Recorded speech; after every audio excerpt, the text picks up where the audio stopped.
አሽራፍ ሐኪሚ ፓሪስን ጥሎ አገሩ ገብቷል። በፒኤስጂ እንዳሳካቸው ድሎች ሁሉ በዚያ አምበል ሆኖ በሚመራው ስብስብም ውስጥ ሞሮኮን ሻምፒዮን የማድረግ ህልም ሰንቆ ሲጓዝ አገሩ በ1976 አንድም ጨዋታ ሳትሸነፍ ያሳካችውን ድል ቢደግም አይጠላም። ኑሰር ማዝራዩ ውልደቱን ኔዘርላንድስም ቢሆን ሊጫወት የመረጠው ለሞሮኮ ነውና የማንቸስተር ዩናይትድን የመከላከል ወረዳ ብቻ ሳይሆን የላንክሻየርንም ቅዝቃዜ የተገላገለበት ሰሞን መጥቶለታል።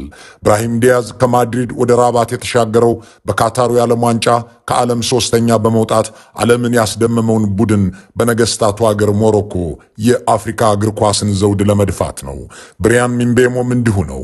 የትውልድ አገሩ ፈረንሳይም ቢሆን ለአባት አገሩ ካሜሩን ሊሰለፍ ደግሞም አገሩ ለስድስተኛ ጊዜ የአፍሪካ ቻምፒዮን ትሆን ዘንድ ለመፋለም የማንቸስተር ዩናይትድን ኮከብ ጎል አስቆጣሪነት አቁሞት ከነ ካርሎስ ባሌባ ፊት ሊጫወት ሞሮኮ በሯል። በዚያ የክለብ አጋሩ ደግሞም ከሜዳ ውጭ ጓደኛ የሆኗል ከሚለው አይቬሪኮስታዊው አማድ ዲያሎ ጋር በአንድ ምድብ ውስጥ ተደልድሏል።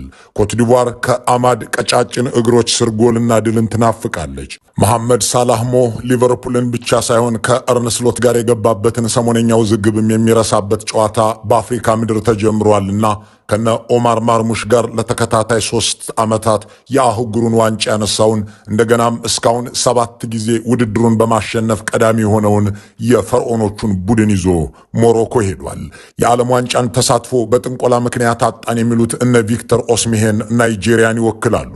አገሩ ፈርሳበት በስደት ሲዘጋጅና ስልጠና ሲወስድ የከረመው የሱዳን ብሔራዊ ቡድን የታንዛኒያና ኡጋንዳ አቻዎቹ ጋር ሆኖ ምስራቅ አፍሪካን ይወክላሉ።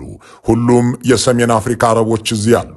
የአፍሪካ ጥቋቁር ከዋክብትን ለእግር ኳሱ ዓለም የሚያበረክተው ምዕራቡ የአህጉሪቱ ክፍል ዘንድሮም በርከት ብሏል። ከደቡባዊ ክፍል አህጉር እነ ደቡብ አፍሪካና ሞዛምቢክ እንዲሁም እነ ዚምባብዌ ቀርበዋል። ይህ የአፍሪካ ሀገራት ዋንጫ ውድድር ነው። የአፍሪካ ህብረት የምስረታ ጉዞ ሲታሰብ እነ ካዛብላንካ አይዘነጉም። የካዛብላንካውና የሞኖሮቪያው ቡድን የአዲስ አበባውን የአፍሪካ ህብረት አዋልደዋል። ዛሬ ከአዲስ አበባ ወደ ካዛብላንካ የሄደ ብሔራዊ ቡድን ባይኖርም ሞሮኮዊቷ ከተማ የአፍሪካ እግር ኳስ ከዋክብትን ከሚያስተናግዱት 6ቱ የሞሮኮ ውብ ከተሞች አንዷ ነች። ሞሮኮ አንድ አገር ሆና 23 አፍሪካውያንን ጠርታ የ2025 የአፍሪካ ዋንጫ ልታስጀምር ሰዓታት ቀርተዋል። እናም አፍሪካ እየተጣራች ነው እያለች ነው። አፍሪካ ኢዝ ኮሊንግ ዌልካም ቱ ሞሮኮ ለመክፈቻው ከተዘጋጁት ሙዚቃዎች አንዱ ነው።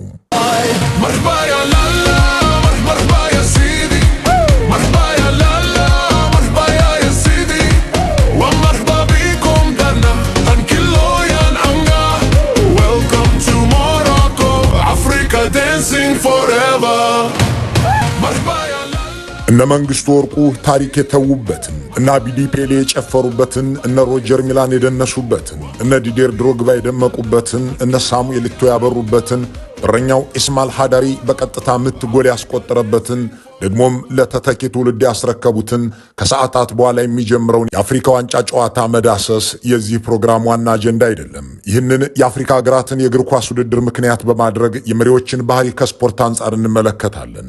ሳምንታዊውን የአምባገነኖች ሕይወት በስፖርት መነጽር ስንመለከት ከዚህ ቀደም ወደ እናንተ ያደረስናቸውን ጉዳዮች እንጠቀማለን። ነገሩን ከኢትዮጵያ ጀምረን በኢትዮጵያ እንጨርሰዋለን። እግር ኳስና መሪዎች ጉዳያችን ናቸው።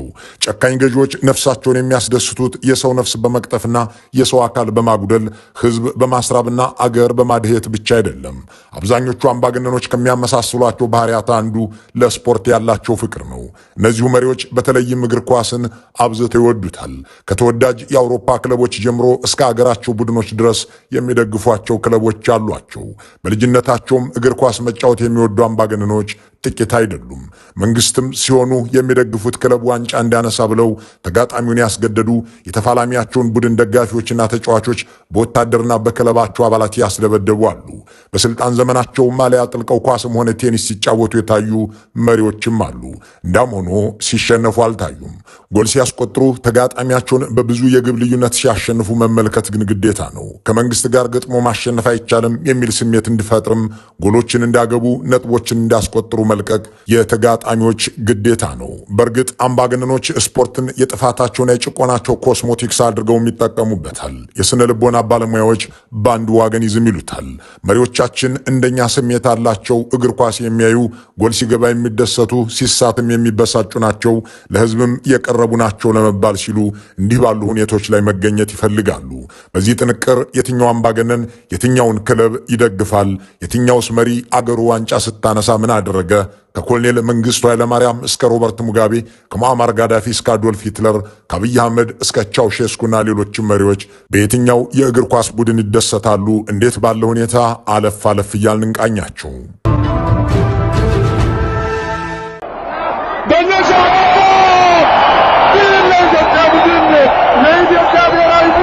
ይህ በ1980 ዓ.ም ታህሳስ 17 ቀን 15ኛውን የምስራቅና መካከለኛው አፍሪካ ዋንጫ ያነሳው የኢትዮጵያ ብሔራዊ ቡድን ነው። ሚስተር ክላውስ በዋና አሰልጣኝነት፣ ካሳሁን ተካ ደግሞ በምክትልነት በመሩት በዚያ ጨዋታ ተካበ ዘውዴ ግብ ጠባቂ፣ እነ ዳኛቸው ደምስ የተከላካይ፣ እነ ሚሊዮን በጋሻውና ገብረ መድህን ኃይሌ አጥቂ ሆነው የተሳተፉበት ነበር። ለፍጻሜ የደረሰው የኢትዮጵያ ብሔራዊ ቡድን ከዚምባብዌ ጋር ያደረገው መደበኛ ጨዋታ በአቻ ውጤት በመጠናቀቁ ወደ መለያ ምት ተገባ። በዚህም ተካበ ዘውዴ ሁለት ኳሶችን አድኖ የመጨረሻውን ኳስ ደግሞ ዳኛቸው ደምስ ያስቆጥሮ 4-3 በሆነ ውጤት በኢትዮጵያ አሸናፊነት ተጠናቀቀ። ድሉ በአዲስ አበባ ስታዲየምና በከተማው የነበረውን ሕዝብ በደስታ ፈነቀለው። ደስታውም ኮሎኔል መንግስቱ ለ13 ዓመታት በሕዝብ ላይ ጥለውት የነበረውን የሰዓት እላፊ ለዚያች ዕለት ቢያንስ እንዲያነሱ አደረጋቸው። ፕሬዚዳንቱ በ17 ዓመታት የአገዛዝ ዘመናቸው ያለ ሰዓት እላፊ አገር የመሩባት ብቸኛ ቀን ታህሳስ 17 1980 ሆና ተመዘገበች። በእርግጥም ፕሬዝዳንቱ እሳቸውም ተደስተው ነበርና ጉዳዩን ለአንድ ቀን የሰዓት እላፊ በማንሳት ብቻ አላለፉትም። ተጫዋቾቹን በማግስቱ በቤተ መንግስታቸው ጠርተው ለበረኛው ለተካበ ዘውዴ ኒክ የሚባል መንግስት የሚያስመጣውን ቴሌቪዥን፣ ለሌሎች ተጫዋቾችም ለእያንዳንዳቸው 5000 ብር ሸልመዋል። በውጤቱ በመደሰታቸው 60 ሺህ ህዝብ የሚይዝ ስታዲየም እንገነባለን ብለው ቃል የገቡትም በዚያን ዕለት ነበር። ለዚህም ከከተማው ወጣ ያለ ቦታ እንዲመረጥ አዘዙ። በአሁኑ ወቅት በአዲስ አበባ አዲስ አበባ እየተባለ የሚጠራው ቦታ ላይ እየተገነባ ያለው ስታዲየም ያለበት ቦታም ተመረጠ። በእርግጥ ግንባታ የተጀመረው ከ25 ዓመታት በኋላ በቀድሞ ኢህአዴግ ዘመን የአሁኑ የብልጽግናው አገዛዝ የደህንነት ኃላፊ ሬድዋን ሁሴን የወጣቶችና ስፖርት ሚኒስትር እያሉ ነበር። ከከተማ ወጣ ያለ ቦታ ተብሎ የተፈለገው የስታዲየም መገንቢያ ቦታም ስራው ሳያልቅ ቦታው የከተማው መሃል ሆኖ ታየ። ስታዲየሙም በሶስት መንግስታት ውስጥ ሳይጠናቀቅ 40 ዓመት ሊደፍን ጥቂት ቀርቶታል። ሪዞርትና ቤተ መንግስት እየገነቡ ይህንን ስታዲየም እንኳን ለማጠናቀቅ የሚሆን ገንዘብ የቸገራቸው ብልጽግናዎች ግን የአፍሪካን ዋንጫ ለማዘጋጀት የቅድመ ዝግጅት ስራዎች እየተከናወኑ ነው በማለት በተለመደው ህዝብን የመዋሸት ፕሮፓጋንዳ ላይ ተሰይመዋል። ኮሎኔል መንግስቱ ብሔራዊ ቡድኑን ብቻ ሳይሆን መቻል የሚባለውን የሰራዊቱን የእግር ኳስ ክለብም ይደግፉ እንደነበር ተጽፏል። መቻል ካሸነፈም መቻል ከተሸነፈም በስታዲየም ውስጥ የሚገኙ የተጋጣሚው ቡድን ደጋፊዎች በወታደሮች ይደበደቡ እንደነበር ተጽፏል።